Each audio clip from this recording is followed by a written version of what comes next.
मैं मीटिंग में पहुंच्यो, मने खबर नहोती कि आ लोग आयोजन बंद मारी साथे झगड़ो करवाना छे। प्रांत अधिकारी, बे मामलतदार साहेबो, बे टीडीओ ने अमे बैठा तालुकाना प्रमुखोए बजारमांथी कॉन्ट्राक्टरोने सभ्य बनाव्या।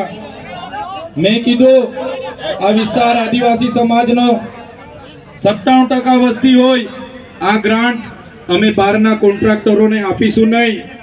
बस आटली वातमां बोलाचाली करी, झपाझपी करी अने 5 मिनिटमां सांसद आखुं टोळुं लईने आवी गया अने थोड़ी ज वारमां आखी जिल्ला पोलीस आवी गई। तमे जोयुं हशे, एक धारासभ्य तरीके कोई वाक न होवा छतां मने धरपकड़ करी लेवामां आवी, धक्का मुक्की करवामां आवी। मारो परिवार मळवा माटे आव्यो, मारा आगेवानो मळवा माटे आव्या, पण मुलाकात नहीं आपी।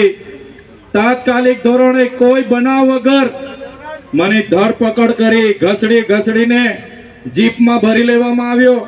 રાજપીપળા એક નાઈટ જૂની જેલ બજારમાં છે ત્યાં રાખવામાં આવ્યો।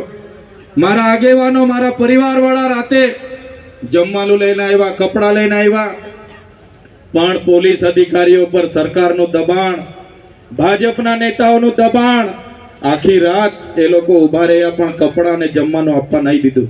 એક સામાન્ય બાબતમાં મામલતદાર ઊભા જામીન આપી દે, છતાં આ લોકોએ મને રાજપીપળાની સેશન કોર્ટમાં રજૂ કર્યો। 307 જેવી ગંભીર કલમ મારા પર લગાડી દીધી અને જ્યારે કોર્ટમાં મારા વકીલો આવવાનું થયું, મને રજૂ કર્યું ત્યારે મારા વકીલોને અંદર નહીં આવવા દીધા। પોલીસ પર ભાજપના નેતાઓનું દબાણ, સરકારનું દબાણ, એમના ગૃહમંત્રીનું દબાણ અને મારા જામીન રદ થયા। મને રાજપીપળા જેલમાં રાખવું પડે એની જગ્યાએ વડોદરાની સેન્ટ્રલ જેલમાં મને નાખી દેવામાં આવ્યો। 1600 થી 1700 પાકી કેદના કેદીઓ, કોઈને 20 વર્ષની સજા હોય, કોઈને 30 વર્ષની હોય, કોઈને 15 વર્ષની હોય, કોઈને આજીવનની હોય, કોઈ ફાંસીમાં આવી હોય, કોઈ આતંકવાદી હોય, એવા કેદી બંધુઓ સાથે મને નાખી દેવામાં આવ્યો।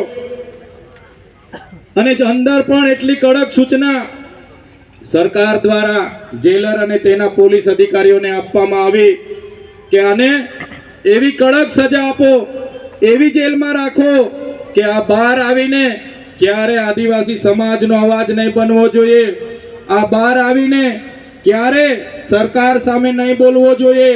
अने तमे जोयुं हशे सेंट्रल जेल में मने एक अंधारी कोठड़ी में एकलो राखवामां आव्यो, एकलो एक